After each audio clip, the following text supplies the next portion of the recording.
YR exam study. आज है 4 अप्रैल और इससे जुड़े जितने इम्पोर्टेंट करंट क्वेश्चन बनने वाले हैं हम इस वीडियो में डिस्कस करेंगे। वीडियो की जो PDF होगी वो हमारे टेलीग्राम चैनल मिल जाएगा, जिसका लिंक वीडियो के डिस्क्रिप्शन बॉक्स में दिया गया। और बता दें, इस वीडियो के अंत में एक क्वेश्चन दिया जाता है क्वेश्चन और उससे जुड़े जितने फैक्ट हैं आपको लिखने चाहिए। तो चलिए शुरू करते हैं। तो देखते हैं पहले कल के प्रश्न का उत्तर। तो हाल ही में भारत का पहला क्वांटम कंप्यूटर किस शहर में लॉन्च किया जाएगा? तो कहाँ किया जाएगा? तो यह किया जाएगा कहाँ? अमरावती, आंध्र प्रदेश के अमरावती में भारत का पहला क्वांटम कंप्यूटर लॉन्च किया जाएगा। तो चलिए शुरू करते हैं। तो हाल ही में अंतर्राष्ट्रीय खदान जागरूकता दिवस कब मनाया गया? तो अंतर्राष्ट्रीय खदान जागरूकता दिवस यह मनाया जाएगा कब? यह मनाया जाएगा 4 अप्रैल को। 4 अप्रैल को अंतर्राष्ट्रीय खदान जागरूकता खदान कार्रवाई में सहायता दिवस मनाया जाता है। यह दिन बारूदी सुरंग के खतरों के बारे में जागरूकता बढ़ाने और उनसे बचने और पीड़ितों की सहायता के लिए 8 दिसंबर 2025 को संयुक्त राष्ट्र द्वारा घोषित किया गया था। अगला है, हाल ही में चंद्रमा के निकट भेजा गया आर्टेमिस 2 नामक मानवयुक्त मिशन को किस देश की अंतरिक्ष एजेंसी ने लॉन्च किया है? तो किस देश की अंतरिक्ष एजेंसी ने किया है? यह किया है अमेरिका। तो अमेरिका, तो ये है मैप में अमेरिका। कैपिटल क्या है? Washington DC। 50वें नंबर के राष्ट्रपति कौन बने हैं? Donald Trump. और 27वें नंबर के उपराष्ट्रपति बने कौन? JD Vance. कौन है? JD Vance. और नियाग्रा वाटरफॉल जो है सबसे प्रसिद्ध वाटरफॉल है विश्व का, वो अमेरिका और कनाडा की सीमा पर स्थित है। माउंट दिल्ली उत्तरी अमेरिका महाद्वीप की सबसे ऊंची चोटी है, जिसे पहले माउंट मैकनली कहा जाता था। तो चलिए शुरू करते हैं, देखते हैं अगला। तो अमेरिका के येलोस्टोन नेशनल पार्क में दुनिया के सबसे बड़े एसिडिक गीजर इचिनस में विस्फोट हुआ है। USA के मोंटाना में महात्मा गांधी की प्रतिमा का अनावरण किया गया। ईरान के खिलाफ ऑपरेशन एपिक फ्यूरी अमेरिका ने शुरू किया। अमेरिका के मिलिट्री ने पहली बार न्यूक्लियर माइक्रो रिएक्टर को एयरलिफ्ट किया। नेटवर्क रेडीनेस इंडेक्स 2025 में अमेरिका शीर्ष पर रहा। दुनिया के पहले प्राइवेट स्पेस स्टेशन बनाने वाले हेवन 1 को अमेरिका में विकसित किया जा रहा है। अमेरिका ने आधिकारिक रूप से WHO से खुद को अलग कर लिया है। अगला है, हाल ही में यामाहा म्यूजिक इंडिया का ब्रांड एम्बेसडर किसे नियुक्त किया गया? तो यह बने किसके? यह बने हैं AR Rahman. AR Rahman Yamaha music India का ब्रांड एम्बेसडर बने हैं। अब ब्रांड एम्बेसडर, तो Bharat interface for money Bhim भुगतान ऐप का ब्रांड एम्बेसडर महेंद्र सिंह धोनी को नियुक्त किया गया। रविंद्र जडेजा को सिटी यूनियन बैंक का प्राथमिक ब्रांड एम्बेसडर नियुक्त किया गया। यूनिक्लो ने जसप्रीत बुमराह को भारत के लिए अपना ब्रांड एम्बेसडर नियुक्त किया है। SBI जनरल इंश्योरेंस का ब्रांड एम्बेसडर पंकज त्रिपाठी को नियुक्त किया गया। मेबेलिन न्यूयॉर्क ने कियारा आडवाणी को भारत के लिए अपना ब्रांड एम्बेसडर नामित किया।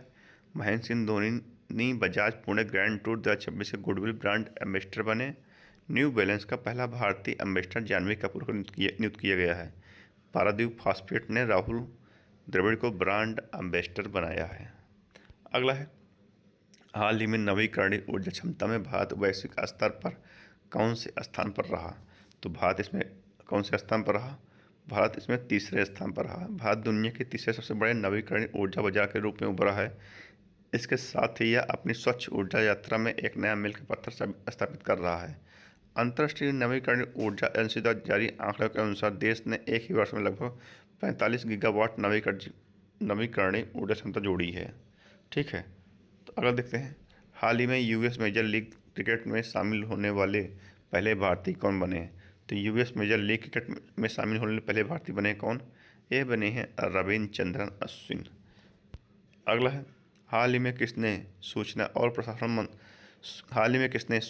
प्रसारण मंत्रालय के सचिव का पदभार संभाला है? तो किसने संभाला है? यह संभाला किसने? यह संभाला चंचल कुमार ने।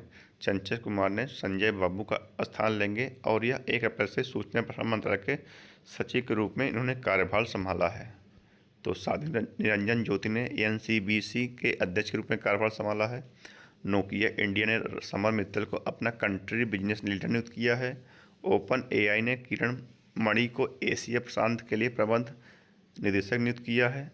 मैट ब्रिटीन को BBC का नया डायरेक्टर जनरल नियुक्त किया गया है।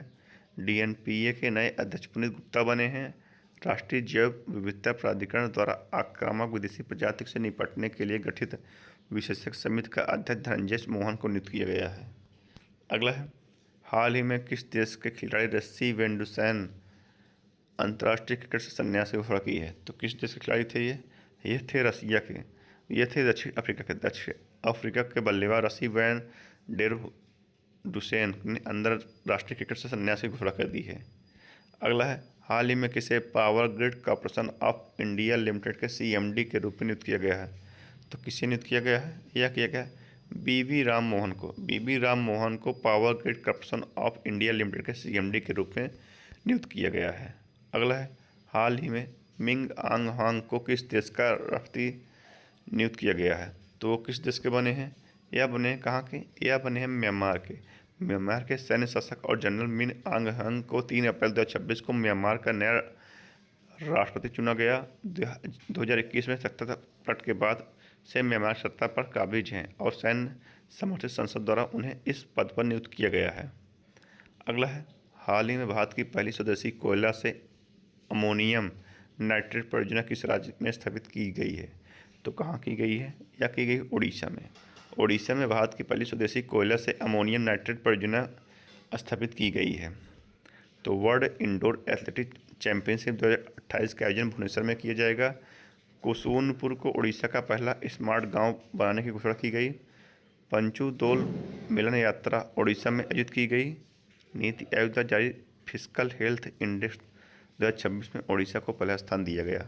उड़ीसा ने उच्च शिक्षा संस्थानों के लिए गर्मियों से पहले हीट वेव प्रबंधन एसओपी जारी किया। स्कूली शिक्षा और साक्षरता विभाग ने भुवनेश्वर के UDISE प्लस पर राष्ट्रीय सम्मेलन की मेजबानी की है।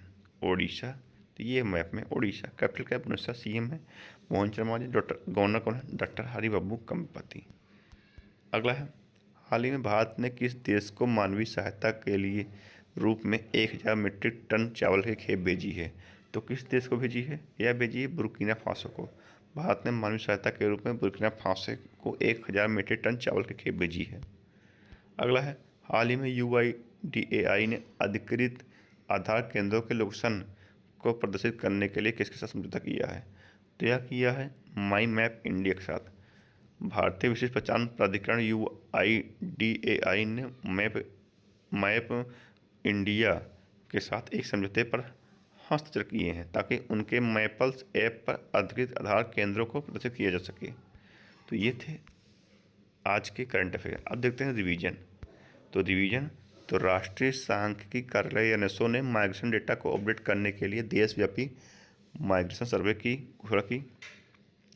काबा के यानों ने पश्चिमी गोलार्ध की सबसे ऊंची चोटी माउंट अकनगुआ जो है अर्जेंटीना में स्थित है उसको फतह की है, उस पर चढ़ाई की है। सुप्रीम कोर्ट ने तमिलनाडु और कर्नाटक के बीच पेन्नार नदी जल विवाद में नदी जल ट्रिब्यूनल बनाने का निर्देश दिया है। भारत ने 95 देशों को जोड़कर पहले विश्व कैट शिखर सम्मेलन की मेजबानी करी। केरल के कंथलूर में आर्किडीज की नई प्रजाति खोजी गई।